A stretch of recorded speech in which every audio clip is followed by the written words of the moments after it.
We're back. Are you ready for another chronic pain conversation? Let's go.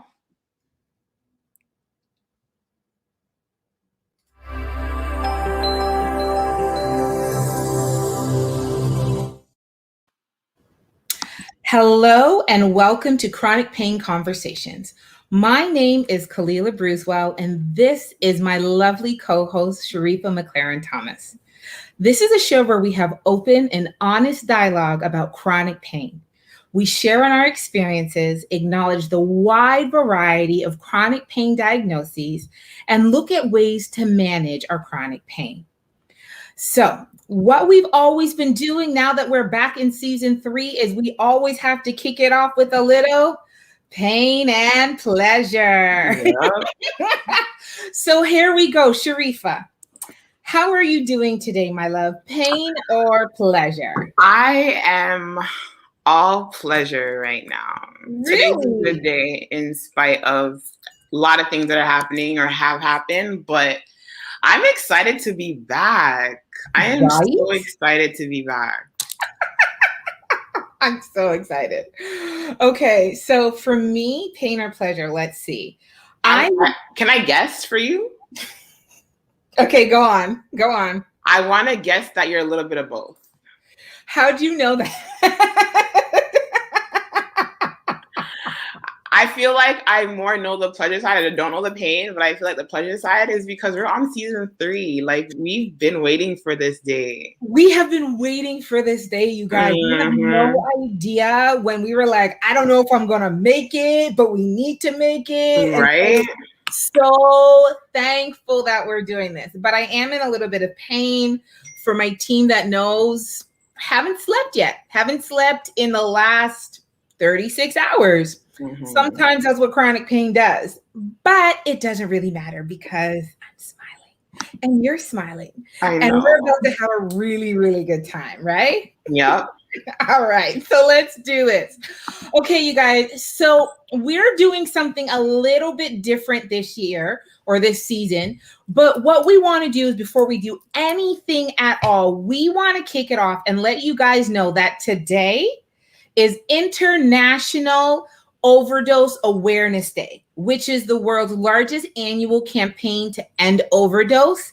It's a reminder without stigma that about those who have died, and it acknowledges the grief of the family and friends that have been left behind. So this is really, really interesting for me, Sheriffa, because of all the days that we are going to launch. Do you know that this day actually means something to me? I didn't know that. Do you know why this day means something to me? No, but are you willing to share why? Brief synopsis is because I overdosed and I should be 6 feet under. Oh, wow. And when you've heard my story, you've probably heard my story when I was testifying. Yes. I'm recalling now. Yes. Right?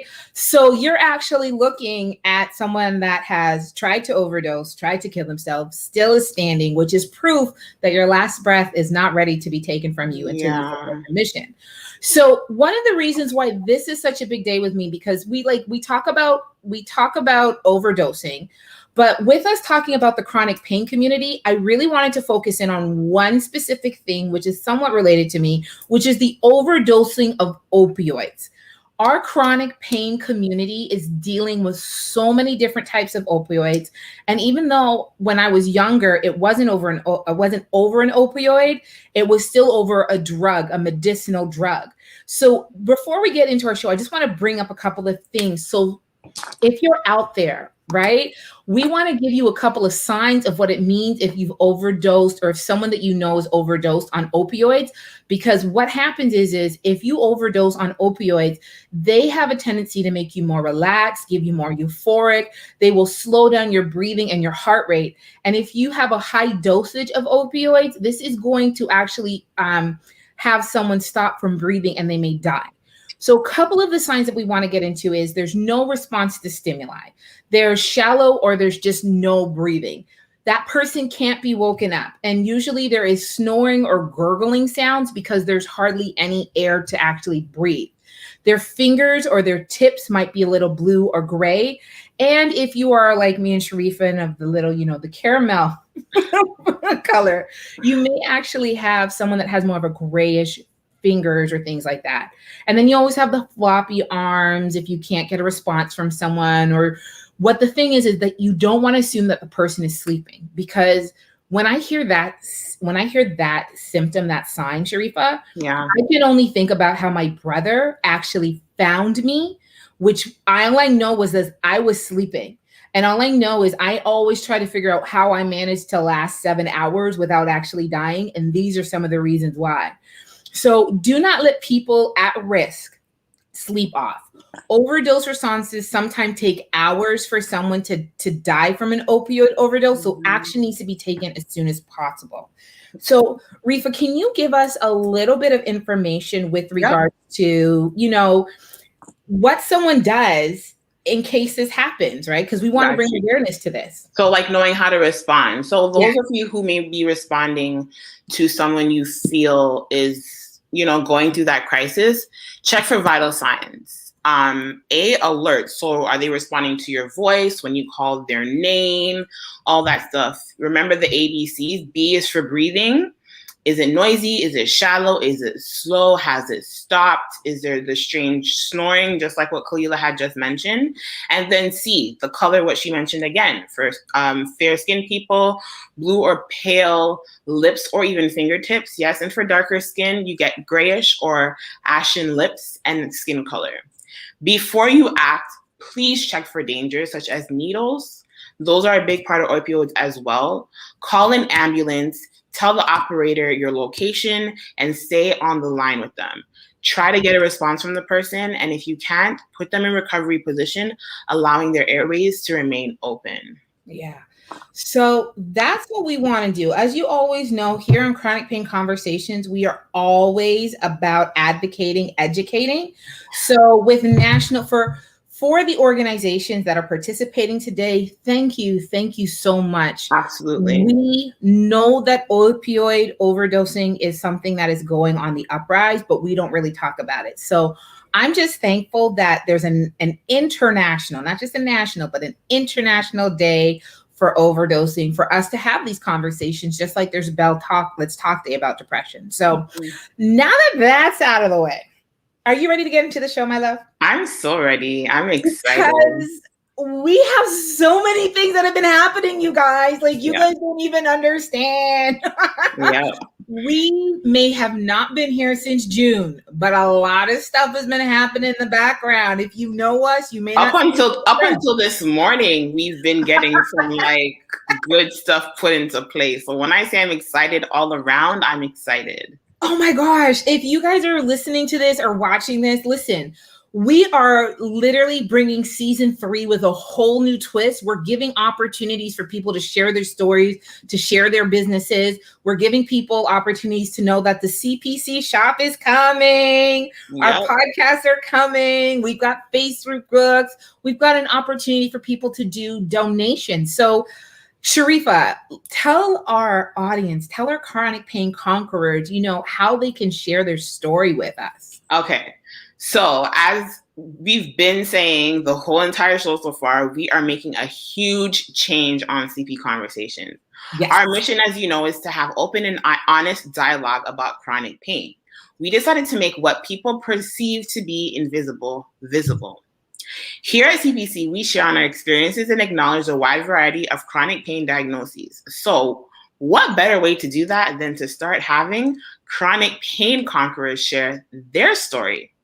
So if you're a chronic pain sufferer turned conqueror, if you live with a chronic disease or illness, if you have tips on how to manage your life through the pain, and you're ready to share your story on the chronic pain community, CPC invites you to be our guest. Visit any social media bio link to fill out our Share Your Story form.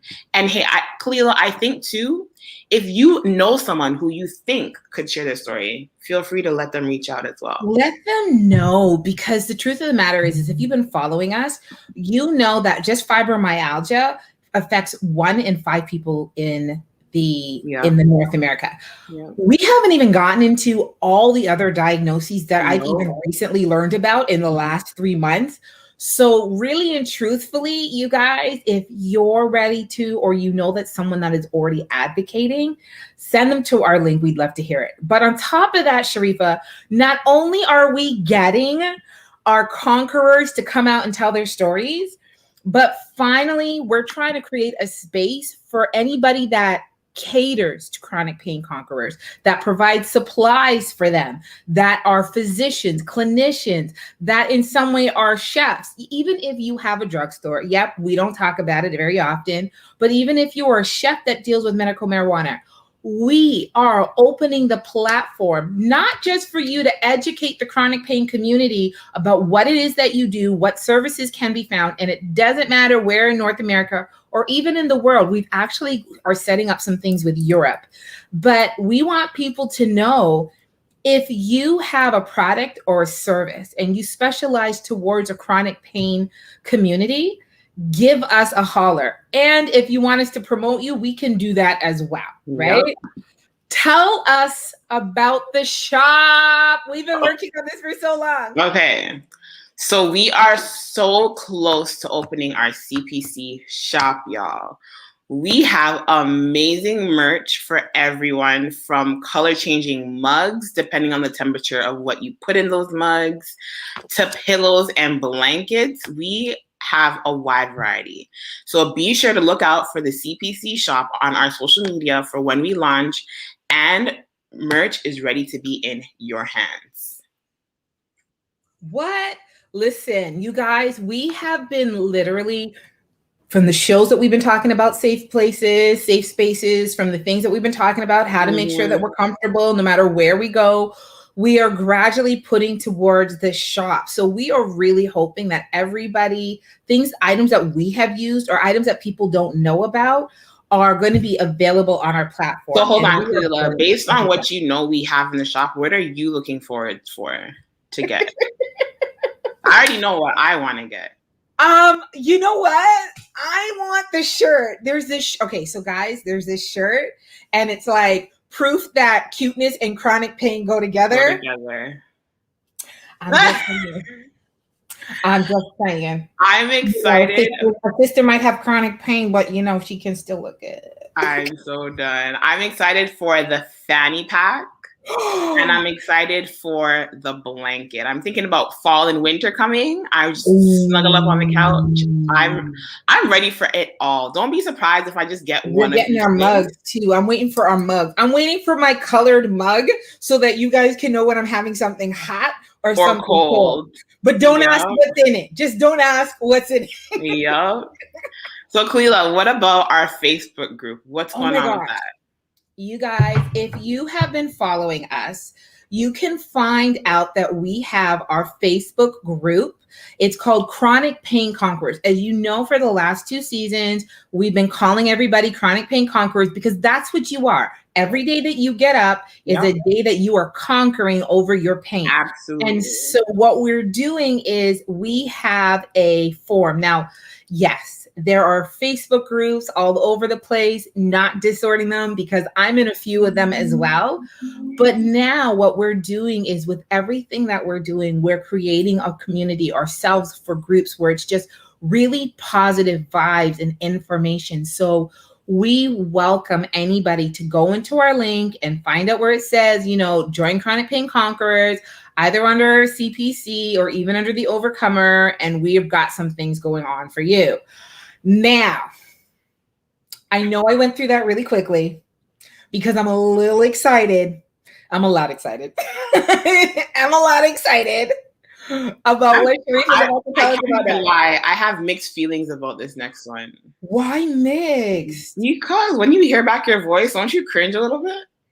No, I think that's because my boy already videotaped me, or he already got me on a podcast before. And even to this day, when I hear it, I'm like, is that what I sound like? So now I don't even care. Got you. Okay, guys. So we are talking about podcasts. We are bringing podcasts into this season, which means not only will you be able to catch up on season 2, but we're taking it all the way back to season 1. So if you're just hopping on the bandwagon for season 3, don't worry about it, because you don't have to sit in front of a mobile device to hear us out. You could be doing laundry, drive, even if you want to sneak it during work, you can have us on a podcast. Okay, Cleela, I'm a little bit excited talking about it. I'm just not sure about hearing my voice back because I know I will be tuning into the podcast to say, is that what I sound like today? But nonetheless, I'm excited. We're going like big or go home. Girl, not even the fact about that, but I think the thing is like with me connecting with so many new people and grouping and networking, it is so amazing to literally been like when someone asks for a referral or asks for information, it's kind of like, here, listen to the podcast, here, watch the show. It's so added in bios on Clubhouse now and stuff. Yeah. Right? We're like, listen, we have a podcast. Girl, we leveling up. Okay. So we're doing all of this, but what a lot of our chronic pain conquerors and audience doesn't know is that all of this stuff is really volunteer and out of pocket. Mm-hmm. So one of the things that we have been introducing this time is ability to donate to the cause. So as you know, CPC's mission is to advocate and to pour into our chronic pain community. But we do have a couple of expenses, and we are allowing people who have been coming to us asking, well, how do we help you out? You can go again into our bio link and click on donating to our cause, and you have the ability to help us further the knowledge around chronic pain. Mm-hmm. Because as you can tell, we're not stopping. We're two bruck up girls, but we're two bruck up moving, advocating women. Yeah. So if you want to support us, if you want to donate to our cause, we welcome it. And believe me, great things are going to be happening. So now that we've gotten all of that out of the way, because that's a lot. Like it was a lot, but it was vital. We were gone for like 3 months and we've got like 8 things ready to up and go. So I'm really grateful for this. But you guys, this right now where we're tuning into is actually, I am most excited because we're changing our segment from, as Sheriffa said, instead of just telling people about diagnoses, we're about to hear stories. And you've already heard me and Sheriffa's story, but this is our opportunity to give you guys an update. And today is Sheriffa's highlight day to really focus on when you guys have been like, where have you been?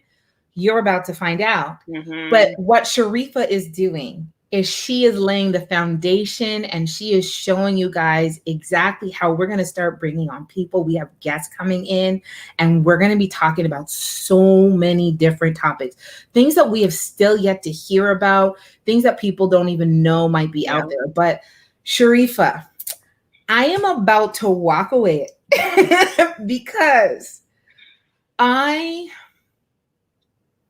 you guys, I don't even know how to say this, but even though we've been gone, if you've been following us, you know that we have had a lot of, Sheriffa's been going through a lot and I've watched her cry and I haven't even been beside her.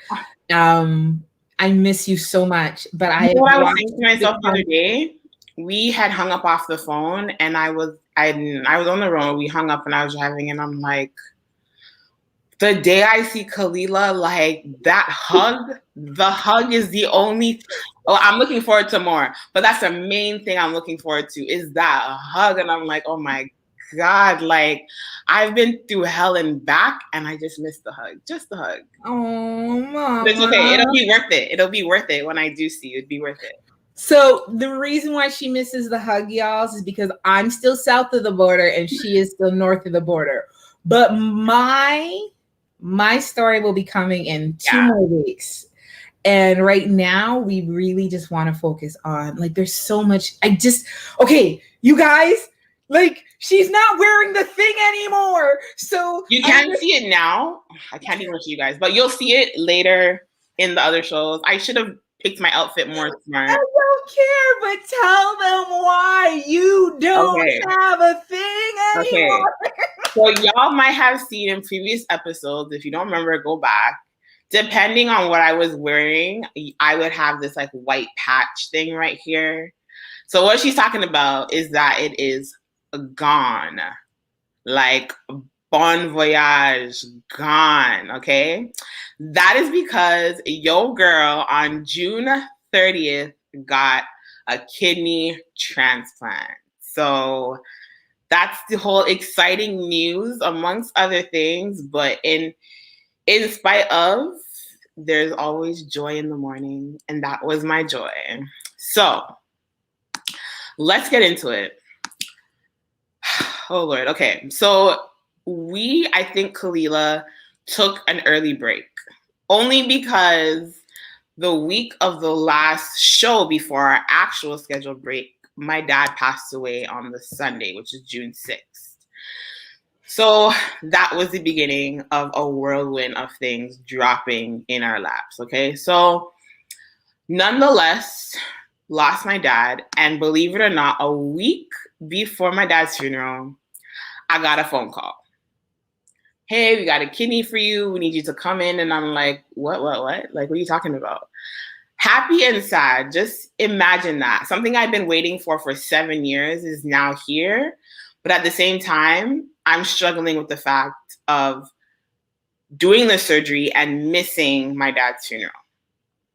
What do I do? So nonetheless, your girl's like, I'll call you back. And usually they don't expect that. Like she told me, she's like, I didn't really expect the phone call back. But when I explained to her the circumstance, she understood, right? And it was one of those, Kalila, where I had to be like, listen, like, God, you need to come through, show me what's good, because I don't know what to do. Do I risk not seeing my dad laid to rest? Do I put off this kidney not knowing how much longer I'm going to have to, wait? Nonetheless, I prayed and I took the leap of faith and I said, all right, it's a week. Typical recovery is 3 to 4 days. Being the superwoman that I think I am, I'm like, all right, we gonna make that recovery. So long story short, your girl got to go to her dad's funeral in pain and teeny bit high on drugs, but opioids. Listen, they come in handy at times though. But nonetheless, they gave me that to go. I had it in pain, didn't take it unless I really had to. Thank the Lord I didn't have to. But that was it was meaningful to me. And I did make my healthcare team know that I was grateful for that, because I honestly think, Kalila, either I would have snuck out of the hospital, yes or no, or I would have went mad where I would probably be in a psych ward, like going crazy. Y'all don't understand. This chick was like, let me get my nails did before I go. Listen, so I forgot about that part. So they called me the Monday to come in on the Tuesday. They called me Monday at 3. By 5 o'clock, I was doing my nails. Black with yellow. I'm like, all right, Dad, I'm going to represent you properly. And that was like my motivation in my head to say, like, all right, I didn't do my nails for nothing. I'm going to go. And when I do go, I'm going to look cute. Like, So nonetheless, I got to go to my dad's funeral, see him laid to rest, got to do my tribute and everything. So I was really thankful for that. And I mean, God came through still. God saw the struggle and he came through. I want to say the day before surgery, I was like in a depressed mood. Why? I was in a depressed mood because of the fact where in my head, and I'm a person of faith, like I'm spiritual like that. And with everything going on, my dad was taken suddenly. And then now just before his funeral, I get a call for kidney. And it was one of those where I was questioning God, like, why now? You couldn't just wait till, the man was under the dirt to make them call me or something. Like, why now? So that was... Can I stick a pin in that for a minute? Just Go for ahead. 1 second? Go ahead. Because you guys don't understand that before her father passed, for the last 3 or 4 years, all I've heard Sheriffa tell me is that when she gets her new kidney, she's going to live like she's never lived before. She's going to like enjoy life and do things that she's never done before. And Sheriffa was already adventurous and, journeying. I was already doing that. Yeah. Right. But it was like this really weird thing where it was like it came because when you were ready to shut down, God went, it's not over. and I need you to keep moving. And I was in this place with you where we were both like, what else? Like, and I feel like, to be honest with you, people would ask me over the years, well, when are you getting your kidney? When are you getting your kidney? And I'd be like, I'm not worried about that. Like, when God decides to give it to me, he'll give it to me. Right now, I'm gonna do what I have to do to just keep it pushing. So if I have to get up every other day for dialysis, that's what I'm gonna do. Try to eat as healthy and, remain with my head above water. And then now it happens, and I'm still questioning, but I'm like, you know what? Let me just take it as it comes and whatever. So for those who don't know, transplant, they asked me to come in a day before. That day was full of tests. So all the blood work, like when I tell you bottles upon bottles of blood, plus COVID testing and checking your blood sugar ever so often, all that stuff, that was all done, like when I tell you, around the clock, all day Tuesday. Just because when I take my testing prior to, it may have been 6 months to a year that I did the last amount of testing. So even that testing the day before, they could have said, all right, the kidney's not yours. It doesn't match. Some things could be off and it's not yours. Mind you, they said that kidney, there was nobody else in line. So usually they would have a backup person for you. You'll be the first, but there's a backup. There was no backup. So that's one thing that I said. I knew that kidney was mine. Okay. They also do a DNA type of matching test to see how close the person really is to me in that moment. Because like I said, blood work can change things at any moment. They did that, I forgot what they call it, but it's a cross-reference DNA type of test. And guys, they got the results within an hour. Perfect match. So I'm like, all right, kidney was for me. Like, it just solidified everything, right? So they basically, Wednesday morning, they were saying, so the little that I know about the person, I don't know exactly who, but I know it was a male. And basically, my kidney transplant was supposed to happen at 4, meaning they were supposed to take the kidney out of the person at 2, get the kidney at 4. But the thing about it is, God rest his soul in peace. I don't know his name, but he was on life support. And so the family was struggling to take him off life support, which is why my surgery got delayed. Which, I mean, by all means, of course, I want to get it over and done with. But at the same time, me going through a loss at that time, I totally understood what they would have been feeling, right? So nonetheless, my surgery didn't happen at 4. It got pushed to 6. And then finally, around 7:45, 8, they came for me. So I was like, all right, like, we're really doing this. Like, I'm really going down to this OR once again, but not for no mediocre surgery. Like, this is transplant. Like, the one surgery I've been waiting for amongst how many other surgeries I've had. And in that moment, all I could remember, I don't want to cry, guys. All I could remember is my dad and what he would say to me. And all I know he would say to me is, cheer up, Munchie, and be of good courage. So he would see that I'm scared, or I would even like tell him like, Dad, I'm nervous, you know? And all I could remember is him saying that to me.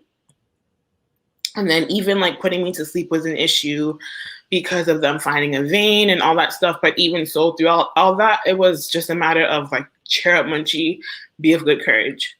So as they were like, you know, they tell you to count backwards or whatever, I wasn't counting. I just kept on repeating that statement in my head. Guys, oh Lord. I kept on repeating that statement in my head until I fell asleep. Just to know, like, you know, I feel he was taken because it was my chance now to just be the strong person that I guess, you know, God knew I could be without him. And this was my ultimate test. Like, can you still hold it down and be confident in your mindset to go through this without Dad being there, kind of thing. So nonetheless, my surgery after 5 hours was over. So it was a success. I peed right on the table. So there was no doubt the kidney did not take to my body right away. Usually they would have to jumpstart the kidney, put someone back on dialysis for even up to a week or two. I didn't have to. My catheter was out. The thing that I have here, it was out within 2 days. I was going to the bathroom regularly, more than normal, but a lot of people don't know. Some people have to potty train after kidney transplant. So that was my thing. I had to potty train all over again. So there was a lot of different things going on. But nonetheless, I just think in the midst of sorrow and mourning, like, joy came out of it. And a lot of people tell me, your dad made bargains with God for you to get your kidney or whatever the case is, which, it was always something he wished. But for the most part, your girl is back to normal, is healthy, cannot wait to get on a plane south of the border to where Kalila is. So far my blood works are looking more than good, guys. One thing I have to say, usually after transplant, you're supposed to see the doctor every week for a month. And on the second week, the doctor said to your girl, like, listen, I don't need to see you till September. So just keep doing your blood work and I'll see you back first week of September. So that's how you know I'm doing more than amazing. And I really can't complain. Wow. Like, I can't even get into, Sheriffa, how it sounds like a story that would take forever, but it's been happening to you. So quick question. Mm-hmm. So one of the things that we were talking about was that you were going into dialysis for like 3 times a week. Mm-hmm. So tell me, so there's no more dialysis? Does that mean treatment and medication have changed? Does that mean you've reduced it? Does that mean other medication has come in? What does that mean for you now in your life? So that means there's new medications. There's anti-rejection medication. Mm-hmm. There is still steroids to manage the kidney and to manage my lupus, because I still live with lupus. So lupus isn't gone. I still live with lupus. Okay. And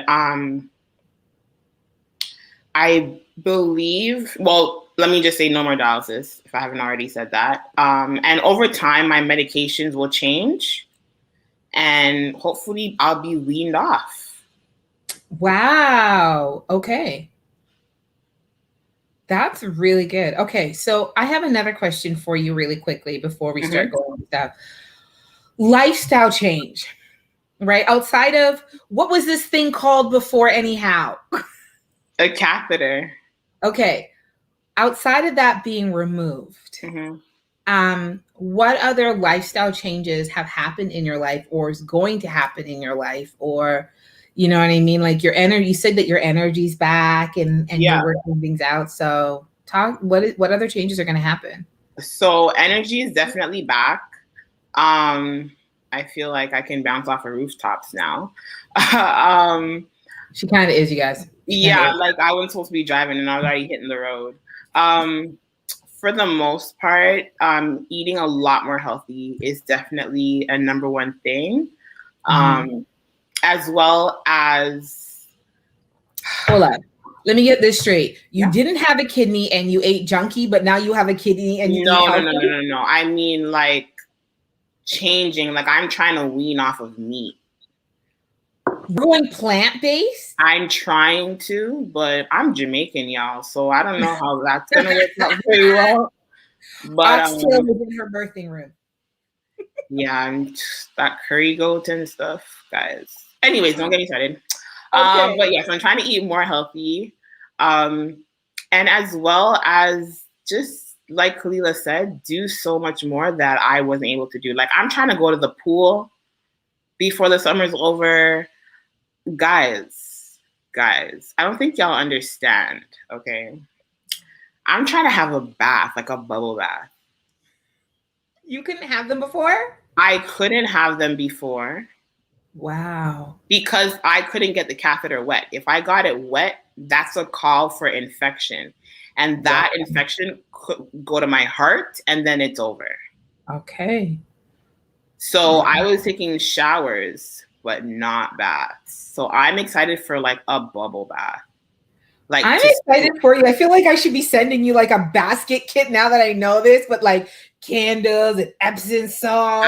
Listen, it's all in a box already. I got something. I won something with like a bubble bath set, and it's sitting down, and I've written on it, first bubble bath after transplant. And I had no, even in the back of my head, that transplant was going to happen. I said, listen, if it's 2 years, it's 2 years. Like, it'll happen. And I got it this year. Wow. Yeah. So I'm excited. I am excited for you as well, Sheriffa. Like, what's happening, what you're going into, the changes that are about to happen. I can't wait to see you a year from now when you're like, listen, my 1 year anniversary is over. And then she's gonna be singing things like "Been around the world and like like you're just telling you." Okay, so we're really trying to keep this down to 40 minutes now, but let me ask you, how do you feel about us doing our first show today and the changes that are happening? I'm excited. I feel like I'll have more time. You'll have more time. And I already feel like I'm trying to like fill in my spots where I did have dialysis. Yeah. But I feel like I'll have more time right now. I don't think it could have came at any better time than now, because at least I know I don't have to leave mom those days in the morning or whatever. And, we can kind of be together for the time being. Things are still fresh. I can spend that time with her. Mm-hmm. So that's one thing that I'm so grateful that it came at that time. But like I said, it's a lot of mixed emotions and mixed feelings. Gotcha. When it comes to transplant. But overall, I'm just so grateful.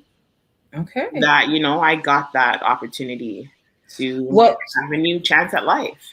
Since we are talking about grateful, I think this is a perfect time to go into our keep it moving moment. Yes, people, we have changed a couple of things, but we're keeping a couple of things as well. And since you are our guest today, Mademoiselle Sheriffa, you get to give us our keep it moving moment. Okay, guys. So our keep it moving moment was, you were born with the ability to change someone's life. Don't waste it. I'm going to say it again. You were born with the ability to change someone's life. Don't waste it. Why did you like that one? I mean, like, was it because you were doing your thing today, or? I think it was because of how grateful I am to, well, not only that person, but that person's family. Mm-hmm. And mind you, it could have went either way. Like, your person's on child support, on life support. Mm-hmm. They didn't have to. You know what I'm saying? And that man's organs that day went to 3 different people, including myself. Wow. So I just, I feel like no matter what, it doesn't even have to be an organ donation. Mm-hmm. There's just so much to your life, whether it's a little encouragement to a stranger on the street or whatever, you have the ability to change someone's life. You know what? We should probably do a show on, organ donations and chronic pain, because it helps sustain us, but we don't know if there's certain things that we can do to help sustain someone else's life when we take our last breath. Yep. So, okay, you guys, so that's it. 40 minutes comes and goes really quickly. My name is Kalila Bruswell. I am the Overcomer. And I'm Sheriffa McLaren Thomas from The Thomas Life on YouTube. Mm-hmm. We'll be back next week, Tuesday at 12 p.m. Eastern Standard Time, and that's 9 a.m. Pacific Standard Time, to share the chronic pain journey of Isla Hickson. Mm-hmm. She is a chronic pain conqueror whose story is very intriguing.